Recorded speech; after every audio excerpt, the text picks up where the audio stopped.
Sir Isaac Newton, who used them to describe how and why objects move.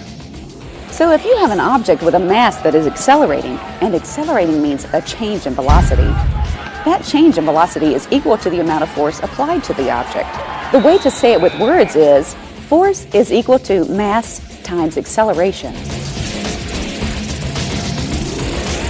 The word velocity means a quickness in speed or motion. So if you increase the force on something, it'll accelerate more rapidly. And acceleration is either speeding up, slowing down, or changing direction. So a rapid acceleration would be a change in speed very, very quickly. 10, 20, 30, 40, 50, 60, 70, 80, 90, really very, very rapidly. And the mass of the football, of course, stays the same. So if you kick the football harder, it's going to accelerate more rapidly. Now what happens is this. The football only accelerates or speeds up as long as your foot is in contact with the football, applying the force. The entire procedure unfolds in less than a second and a half, from snap to hold to kick. Most kickers take a three-step approach to the ball. The final step is the plant foot, which provides the stable platform for the kick. The kick itself involves the entire leg building the force necessary to launch the football. A kicker's foot is in contact with the ball for just 8/1000ths of a second, and in that time, his foot applies up to a ton of force to the ball. That's why you do the follow-through. As long as your foot remains in contact with the ball, applying a force, you can make that football speed up. The instant your foot breaks contact with the ball begins to slow down because gravity and air friction and such are going to begin to slow it down. So when you kick a football, your foot applies force to the ball, sending it off at a high rate of speed, hopefully way, way down the field or through the goalposts. Cheering the field goal or Sir Isaac Newton? You decide. Sir Isaac Newton was an English physicist, mathematician, astronomer, natural philosopher, alchemist, and theologian who's been considered by many to be the greatest and most influential scientist who ever lived. And speaking of influential scientists, let's go to the lab and see what Professor Phineas Omnibus is working on today. And now, another How in the World brain game. Welcome, explorers. I'm Professor Phineas Omnibus, and today we're going to demonstrate an endodermic process. What? In thermodynamics, the word endodermic describes a process or reaction that absorbs energy in the form of heat. Sounds cool, doesn't it? Here's what you will need for the old ice cube on a string experiment. Ice cubes, sea salt or kosher salt,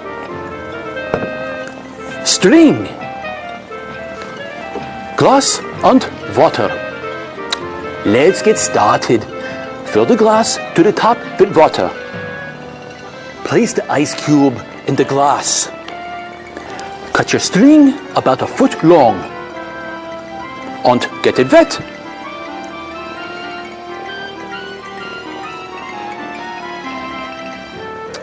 Place the wet string on top of the ice cube and let it sit for about a minute.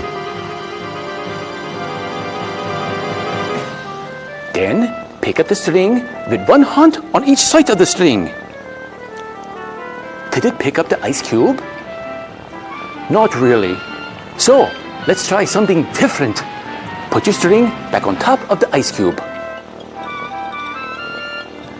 This time, get your sea salt or kosher salt and gently cover the string where it sits on top of the ice cube. Give it about 30 seconds to a minute.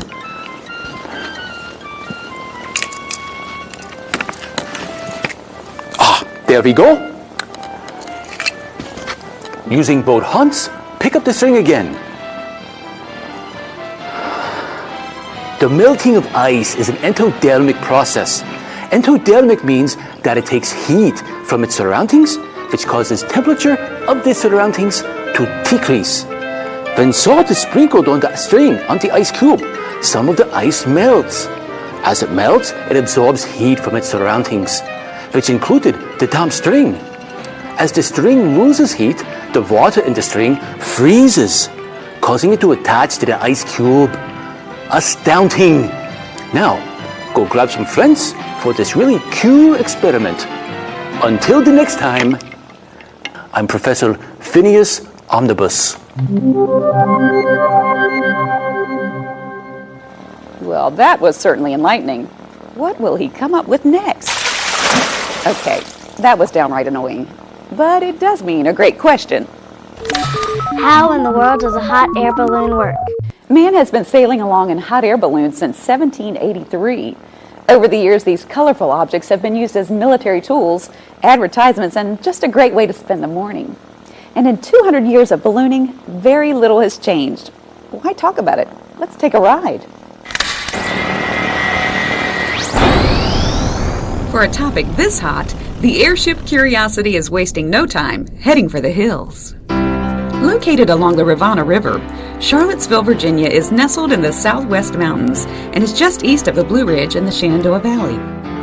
Charlottesville is home to the University of Virginia, Monticello, the home of Thomas Jefferson, and quite a few hot air balloon enthusiasts. Crisp autumn mornings find the balloonist up with the sun, putting together the pieces for a morning flight.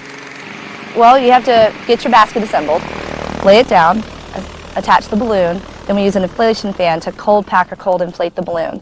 Mandy Rafano has been a licensed hot air balloon pilot for 10 years. Once she and her crew get the basket in place and the balloon inflated, it's time to heat up the air inside using propane burners. How hot? How about 212 degrees or so?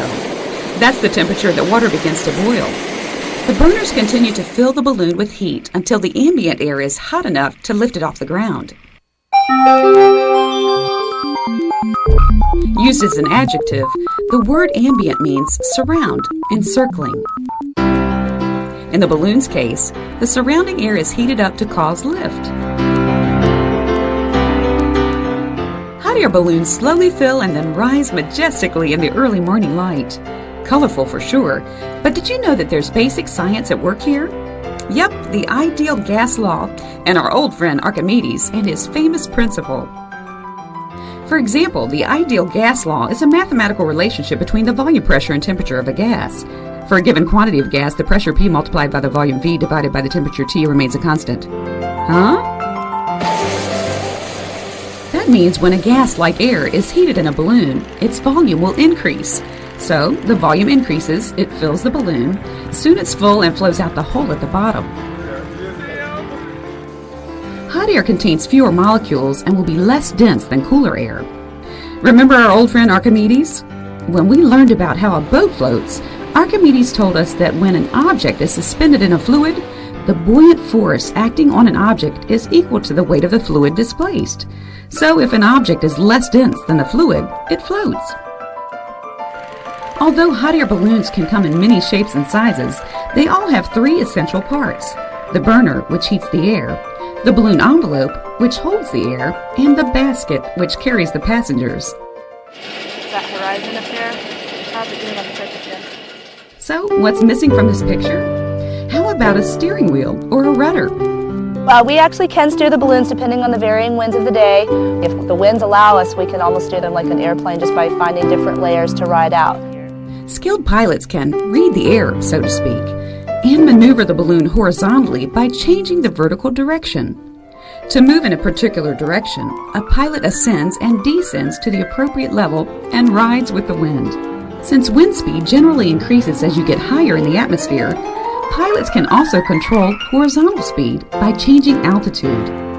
We may find due south at 1,000 feet and east down on the surface and maybe west up high. A pilot heats the air with the burners to make the balloon rise. To descend, there are two methods. Either let the balloon start to cool off, it'll initiate a slower descent, or this particular balloon that you flew in had one large deflation vent called the parachute valve. We'll give a good pull on the red line for about 3 seconds, and that'll vent a large amount of air out and initiate a much faster descent. And eventually that descent leads to a landing, where a balloon chaser helps bring it to the ground. After all, Ballooning definitely has its ups and downs. And did you know that in order to pilot a hot air balloon, a person must apply for a pilot certificate from the Federal Aviation Administration? See, you gotta know your stuff. Hey, with that, it's time for us to sail on out of here. In the meantime, keep looking up for the airship Curiosity.